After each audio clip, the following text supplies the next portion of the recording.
السلام علیکم ورحمۃ اللہ وبرکاتہ نحمدہ ونصلی علی رسولہ الکریم اما بعد فاعوذ باللہ من الشیطان الرجیم بسم اللہ الرحمن الرحیم رب اشرح لی صدری ویسر لی امری واحلل عقدۃ من لسانی یفقہوا قولی رب زدنی علما اللہم فقہنا فی الدین آمین یا رب العالمین۔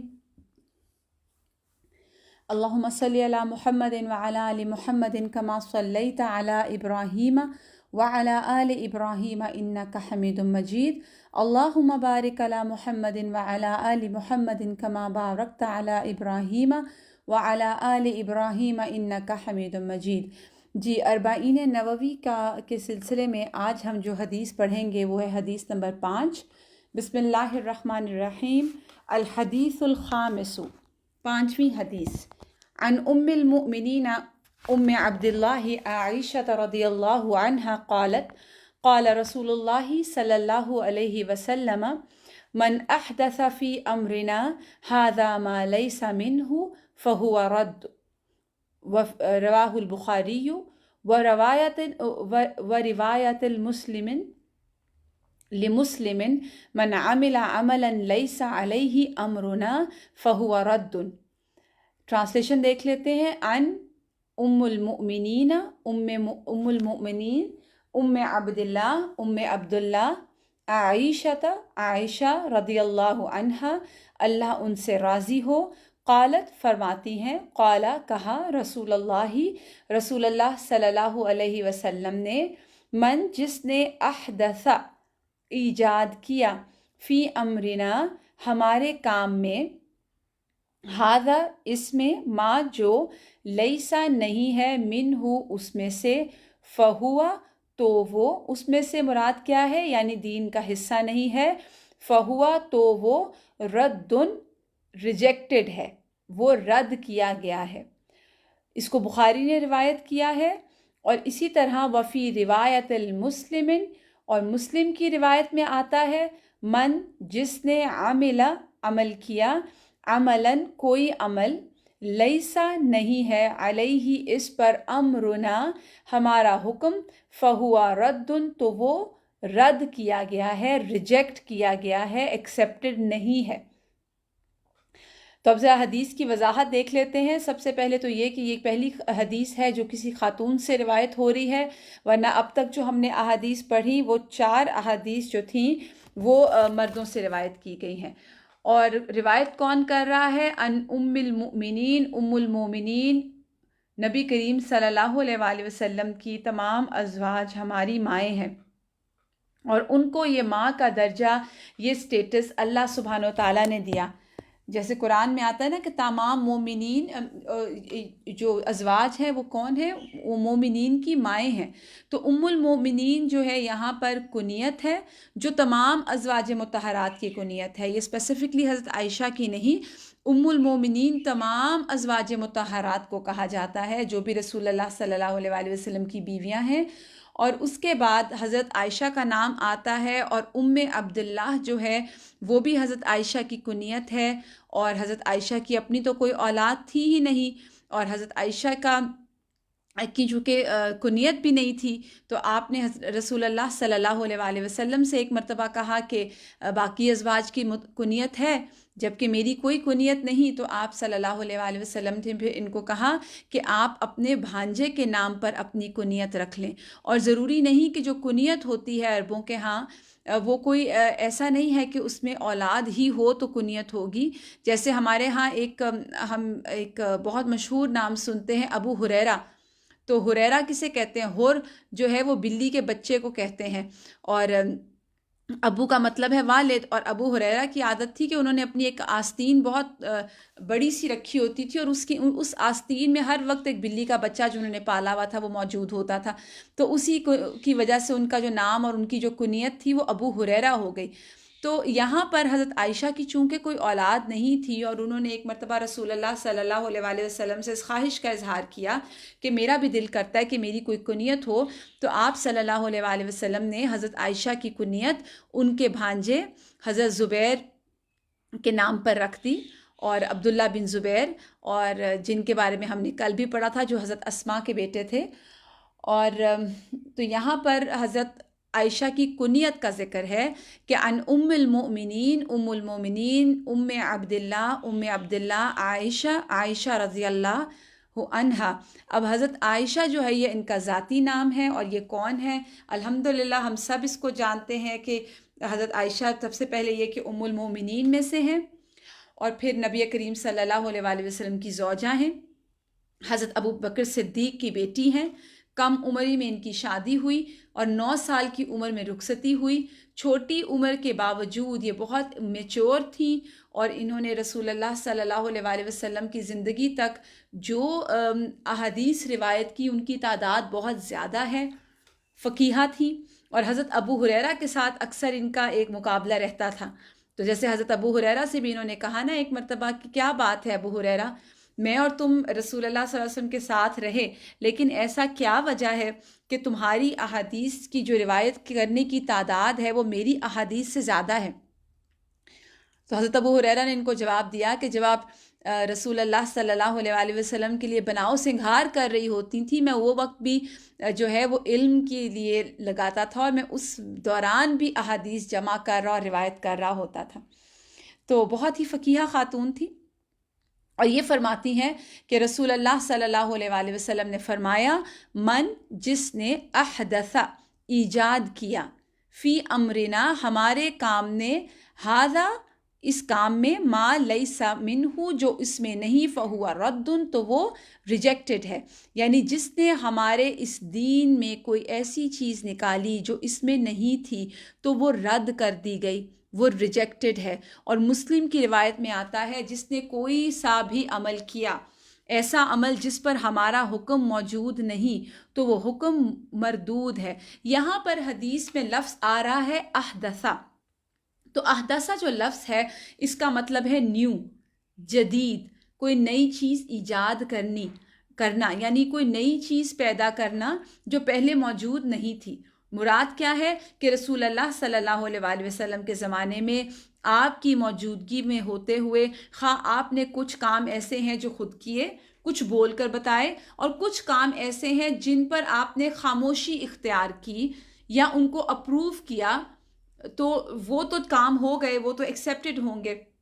مگر وہ عمل جن پہ یہ تینوں عمل نہیں کیے گئے، یا آپ نے خود بول کے نہیں بتایا، یا آپ نے منع نہیں کیا، یا آپ اس کو دیکھیے کہ آپ نے کر کے نہیں دکھایا، یا آپ نے اپروو نہیں کیا، تو وہ تمام کیا ہے؟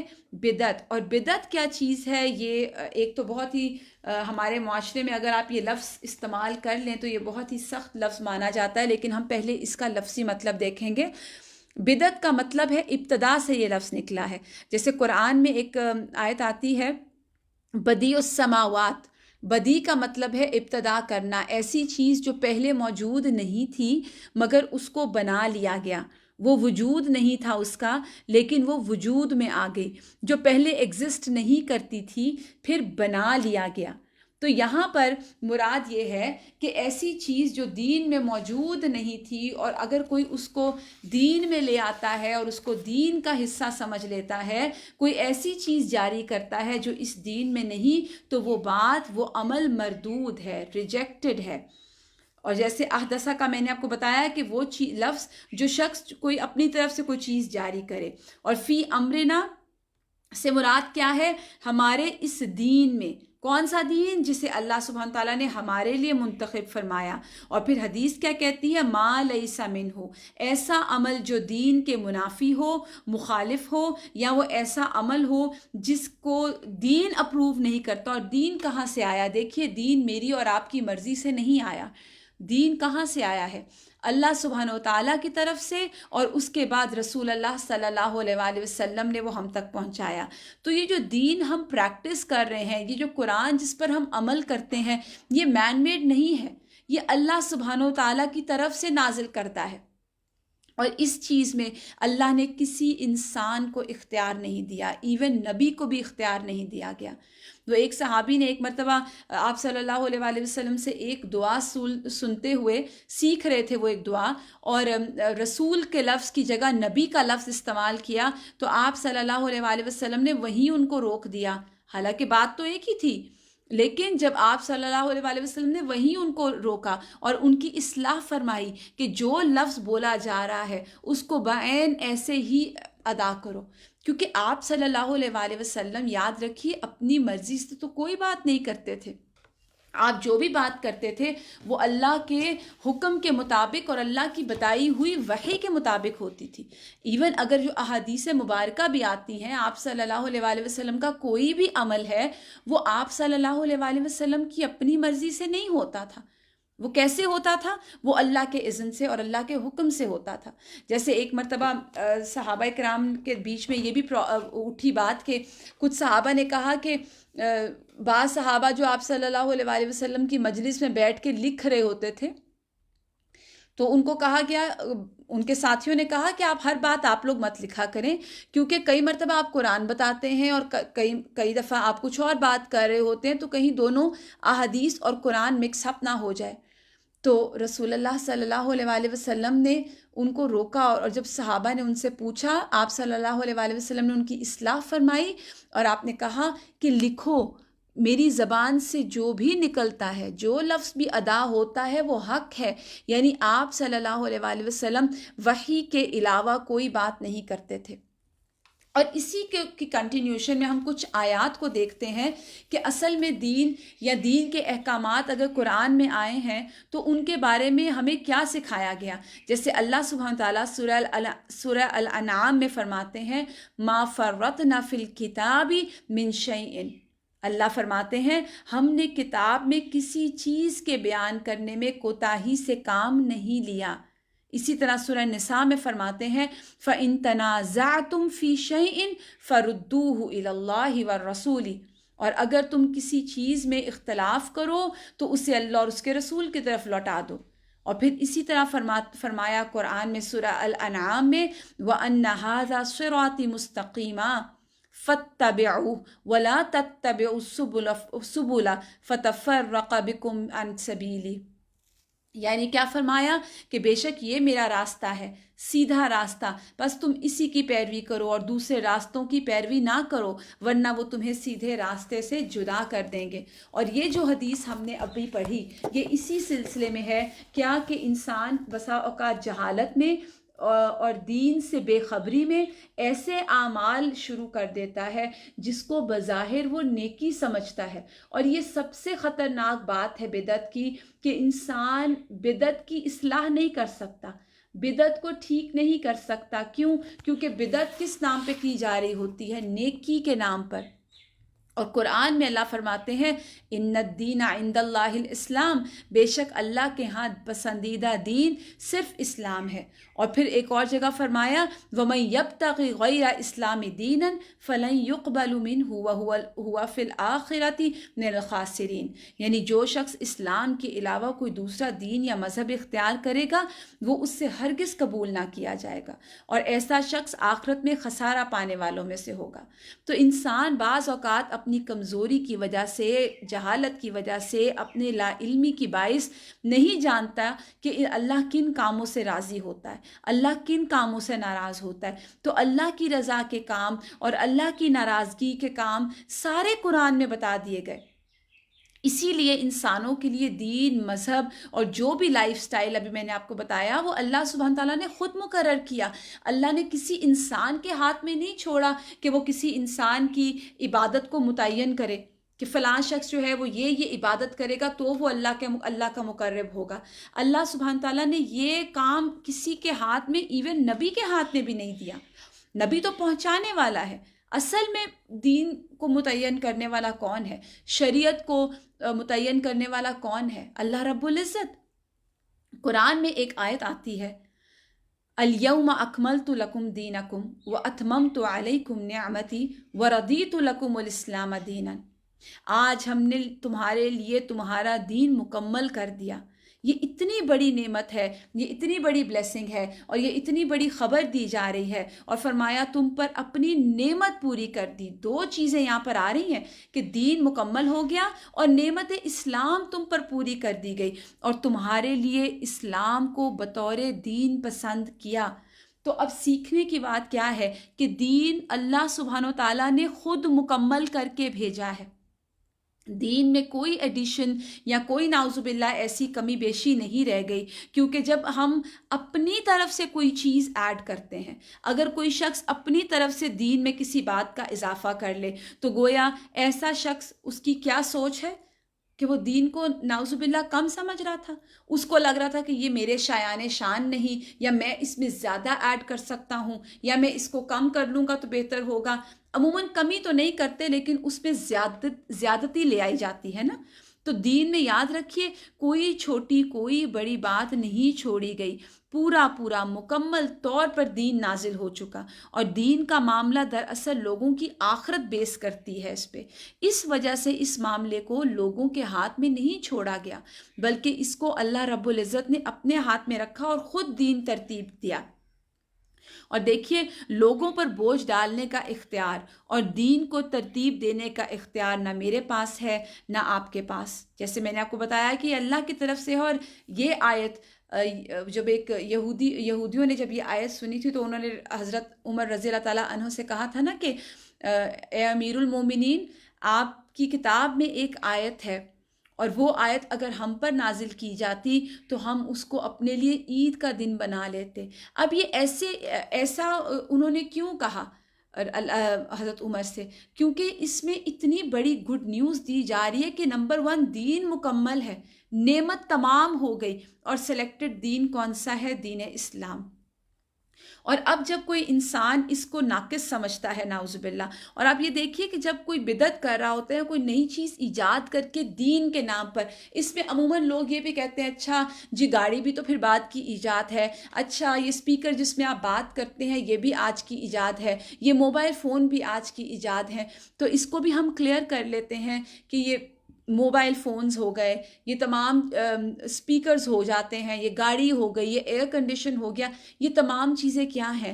یہ اسباب ہیں، یہ وسائل ہیں، یہ آپ کو کمفرٹیبل کرنے کے طریقے ہیں، یہ دین کا طریقہ نہیں ہے۔ اس میں مراد یہاں پر دین ہے، کہ دین کے اندر، دین کی پریکٹس میں عبادت سمجھ کے کوئی کام جو کیا جائے وہ ناپسندیدہ ہے، کیونکہ عبادت تو اللہ سبحانہ تعالیٰ نے متعین کر دی۔ اور یاد رکھیے کہ ہم ہر گناہ کی اصلاح کر سکتے ہیں، لیکن بدعتی اپنی بدعت کی اصلاح بھی نہیں کرتا۔ اور وہ کیوں اصلاح نہیں کرتا؟ کیونکہ وہ جو عمل کر رہا ہوتا ہے وہ اس کو آلریڈی نیکی سمجھ کے کر رہا ہوتا ہے، اس کو لگ رہا ہوتا ہے کہ میں جو یہ کام کر رہا ہوں یہ نیک ہے۔ تو جب نیکی ایک انسان سمجھ کے کسی کو کرے گا تو وہ اس کی اصلاح کیسے کرے گا؟ یہ تو اور ڈینجرس بات ہے۔ جیسے حدیث میں آتا ہے، مسند احمد کی حدیث ہے، نبی کریم صلی اللہ علیہ وآلہ وسلم نے فرمایا کہ میرے بعد حکومت کی بھاگ دوڑ ایسے کچھ لوگوں کے ہاتھ میں آئے گی جو سنت کو مٹا دیں گے، یعنی ہوں گے نبی کی امت صلی اللہ علیہ وآلہ وسلم کی، مگر سنت کو ختم کر دیں گے اور بدعت کو فروغ دیں گے، اور نماز کو اس کے مقرر وقت سے ہٹا دیں گے۔ اسی طرح یہ بھی آتا ہے نا حدیث میں، البدعۃ تمیت السنہ، کہ جو بدعت ہے وہ سنت کی موت ہے، کیونکہ جب بدعت آتی ہے تو سنت وہاں سے رخصت ہو جاتی ہے۔ اور حضرت عمر کا قول ہے کہ ہر بدعت گمراہی ہے، اگرچہ لوگ اسے نیکی سمجھیں۔ اور وجہ کیا ہے کہ بدعت نیکی سمجھ کے کی جاتی ہے۔ اور آپ یہ دیکھیے کہ اس کو جب ہم نیکی سمجھ رہے ہوتے ہیں تو بعض اوقات ہم رسول اللہ صلی اللہ علیہ وآلہ وسلم کی، بعض اوقات نہیں اکثر اوقات نافرمانی کر رہے ہوتے ہیں، اور جب ہم رسول کی نافرمانی کر رہے ہوتے ہیں تو ہم کتنا بڑا وبال اپنے لیے اکٹھا کر رہے ہوتے ہیں، کتنے بڑے گناہ کے مرتکب ہو رہے ہوتے ہیں، کہ جبکہ اللہ سبحانہ تعالیٰ کا کہنا کیا ہے؟ ان کنتم تحبون اللہ فاتبعونی، کہ اگر تم چاہتے ہو کہ اللہ تم سے محبت کرے تو کیا کرو؟ میری اتباع کرو۔ جب انسان اللہ کے رسول کی اتباع نہیں کرے گا تو اللہ کی محبت بھی گئی، گناہوں کی بخشش بھی گئی۔ اور پھر اس کے بعد آپ دیکھیے اور بڑا نقصان بدعت کا کیا ہے، کہ انسان حوض کوثر سے محروم ہو جائے گا۔ قیامت کے دن وہ حدیث میں آتا ہے نا کہ رسول اللہ صلی اللہ علیہ وآلہ وسلم حوض کوثر پر انتظار کر رہے ہوں گے، اور پھر آپ صلی اللہ علیہ وآلہ وسلم لوگوں کو ان کے اعضاء اور پیشانی اور وضو کے اعضاء سے پہچانیں گے، اور وہ قریب آئیں گے آپ صلی اللہ علیہ وآلہ وسلم کے پاس۔ آپ کہتے ہیں کہ میں بڑھوں گا ان کو پانی دینے کے لیے، لیکن ہوگا کیا؟ وہ روک دیے جائیں گے۔ تو آپ صلی اللہ علیہ وآلہ وسلم دریافت کریں گے کہ یہ میری امت ہے، ان کو کیوں روکا جا رہا ہے؟ اور وہاں کیا کہا جائے گا کہ آپ کو نہیں پتا کہ انہوں نے آپ کے بعد دین میں کیسی نئی باتیں ایجاد کر لیں۔ اور آپ صلی اللہ علیہ وآلہ وسلم کیا فرمائیں گے اس وقت؟ دور ہو، دور ہو۔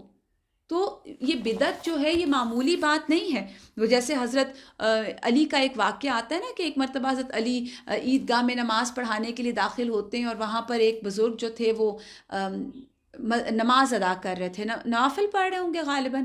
تو حضرت علی نے ان کی اصلاح فرمائی اور کہا کہ کیا آپ تک خبر نہیں پہنچی کہ اللہ کے رسول نے میدان عیدگاہ میں کسی بھی طرح کی نماز پڑھنے سے منع فرمایا ہے، عیدگاہ کے میں عید کی نماز کے علاوہ؟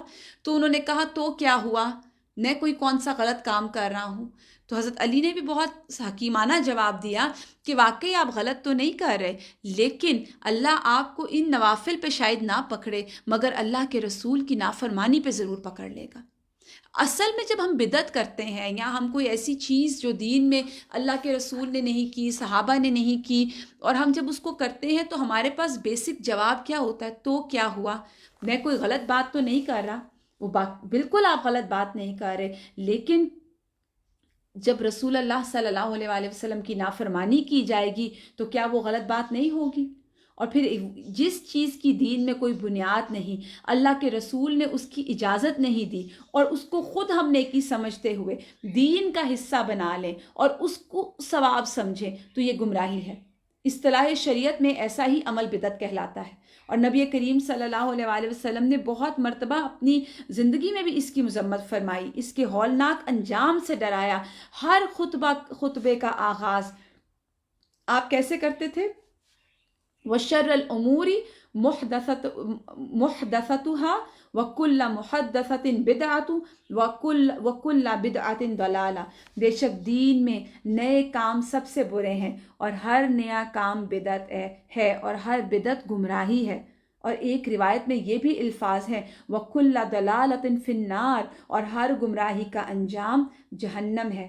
تو حضرت ابو درداء فرماتے ہیں کہ اللہ کی قسم، اللہ کے رسول نے ہمیں صاف اور روشن راستے پر چھوڑا، جس کی رات کی تاریکی بھی دن کی مانند روشن اور واضح ہے. کیا مراد ہے؟ یعنی اس میں اندھیرا نہیں، اس سے انحراف کرنے والا تباہ ہو جائے گا. اور اسی طرح دیکھیے جیسے نبی کریم صلی اللہ علیہ وآلہ وسلم کا جو وجود ہے وہ دنیا میں دن کی طرح ہے نا، اور آپ کا اس دنیا سے رخصت ہو جانا بالکل رات کی طرح ہے. آپ صلی اللہ علیہ وآلہ وسلم کا ہونا کیسی روشنی کی نوید دیتا ہے، آپ کا نہ ہونا اندھیرا ہے. لیکن جو دین ہے وہ اس قدر کلیئر ہے، اتنا صاف ہے کہ آپ صلی اللہ علیہ وآلہ وسلم کے بعد بھی امت کے لیے دین کے مسئلے میں کوئی کنفیوژن نہیں ہے. اسلام ہر اعتبار سے ایک مکمل دین ہے. عبادات بتا دی گئی، معاملات بتا دیے گئے، لائف سٹائل بتا دیا گیا، اور اس قرآن میں انسان کی زندگی کے ہر شعبے کے متعلق کلیئر احکامات دے دیے گئے، کلیئرلی یہ موجود ہیں. اور وجہ کیا ہے کہ دین کے نام پر کسی بھی انسان کو، یاد رکھیے، اپنی مرضی سے کمی یا بیشی کی اجازت نہیں دی گئی. رسول اللہ صلی اللہ علیہ وآلہ وسلم نے ایک مرتبہ خطبہ دیتے ہوئے فرمایا، میرے بعد بہت سے اختلافات رونما ہوں گے، تم میری اور خلفائے راشدین کی سنت کو مضبوطی سے تھامے رکھنا اور دین میں ایجاد کردہ نئی باتوں سے بچنا، کیونکہ ہر نئی بات بدعت ہے اور ہر بدعت گمراہی. اور وہ حدیث کا ایک مفہوم ایسے بھی آتا ہے نا کہ آپ صلی اللہ علیہ وآلہ وسلم نے فرمایا کہ یہود 72 فرقوں میں بٹ گئے اور نصارہ 73 فرقوں میں، اور تم اس سے زیادہ میں چلے جاؤ گے. کچھ اسی طرح کا نمبر فگر آتا ہے، ایگزیکٹ شاید میں ابھی کوٹ نہ کر پا رہی ہوں. تو صحابہ کرام نے پوچھا کہ اللہ کے رسول پھر کون سا فرقہ ہم کس کو ہم چنیں، پھر ہم کس پر رہیں؟ تو آپ صلی اللہ علیہ وسلم نے کہا کہ ہدایت یافتہ فرقہ جو ہوگا اس دور میں وہ ہوگا جو میرے اور میرے اصحاب کے دین پر ہوگا. پھر اسی طرح بدعت نہ صرف ایک خلاف شریعت عمل ہے بلکہ اس کے ساتھ ڈسپیوٹس بھی آتے ہیں. ایک گروپ کہے گا کہ میں اس طریقے پہ عبادت کرتا ہوں، دوسرا گروپ کہے گا میں اس طریقے پہ عبادت کرتا ہوں، اور اصل طریقہ آپ نے پیچھے پھینک دیا، اور وہ دو گروپس جو ہیں وہ آپس میں بھی اکٹھے نہیں ہو پا رہے. اور یہی آج اسی چیز کو فیس آج ساری امت مسلمہ کر رہی ہے. کوئی ایک فرقہ کہتا ہے میرا طریقہ عبادت کا درست ہے، دوسرا کہتا ہے نہیں یہ اس طرح درست نہیں ہے، یہ اس طرح درست ہے. ایک کہتا ہے ہاتھ اوپر باندھے، ایک کہتا ہے ناف پہ باندھے، ایک کہتا ہے سینے پہ باندھے. جو نیا آنے والا ہے وہ بیچارہ کنفیوز ہو کے پریشان ہو جاتا ہے. تو ان تمام اختلافات کا سلوشن کیا ہے کہ پھر انسان کس طرف مڑ جائے، کس طرف جائے؟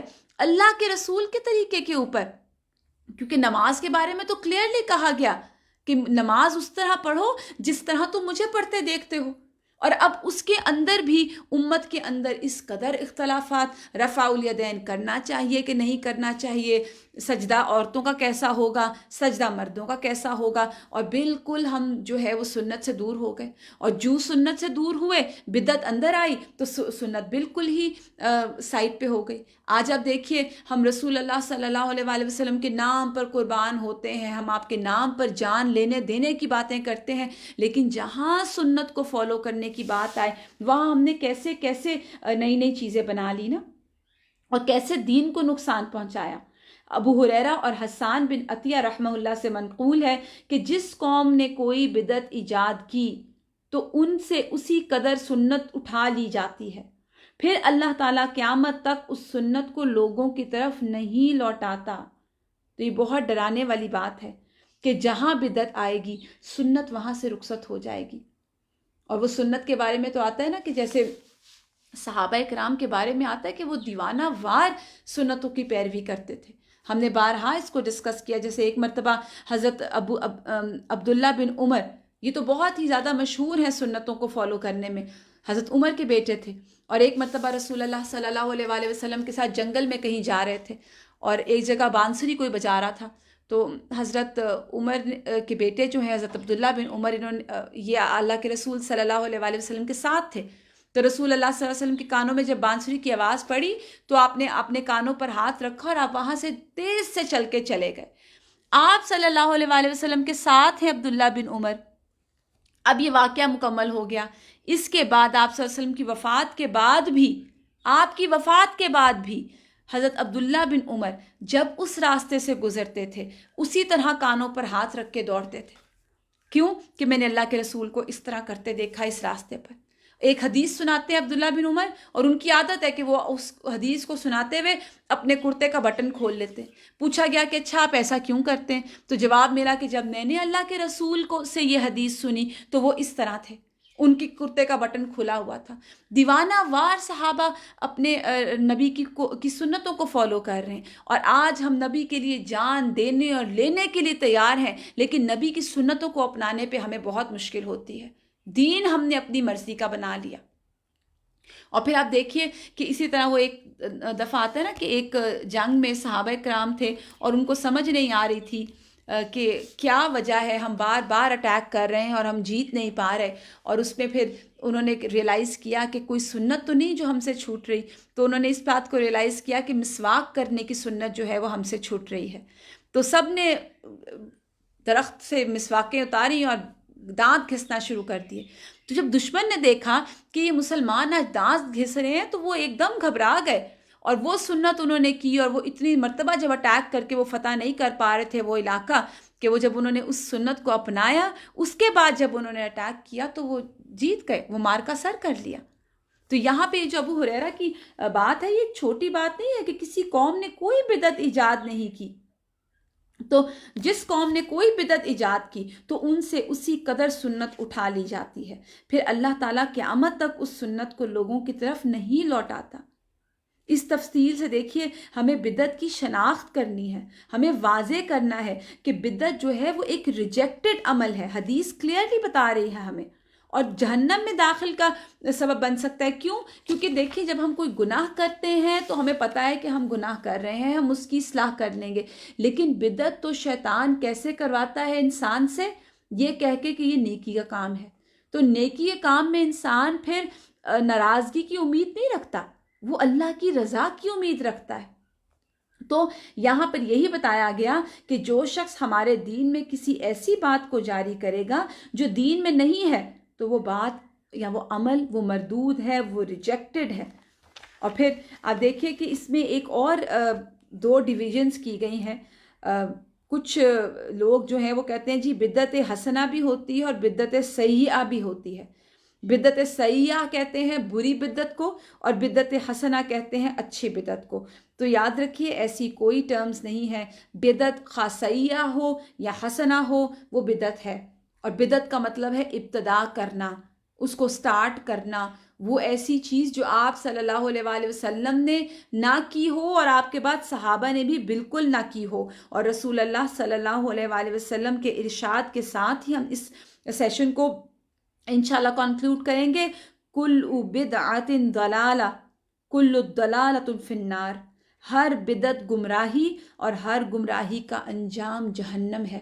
تو اللہ سے دعا ہے کہ اللہ سبحانہ تعالیٰ ہمیں وہ بصیرت عطا فرمائے، وہ عقل، وہ فہم، وہ سمجھ عطا فرمائے کہ جس کے ساتھ ہمارے دلوں اور ذہنوں کے تمام کنفیوژنز دور ہوں، اور ہمارے دل اور دماغ اور سوچ روشن ہو، اور ہم وسعت کے ساتھ اور آسانیوں کے ساتھ اپنی زندگیوں میں سنتوں کو اپنائیں اور بدعتوں کو ختم کریں۔ وآخر دعوانا ان الحمد للہ رب العالمین۔ سبحان ربک رب العزت عما یصفون وسلام علی المرسلین والحمد للہ رب العالمین۔ اللہم صلی وسلم علی نبینا محمد۔ السلام علیکم ورحمۃ اللہ وبرکاتہ۔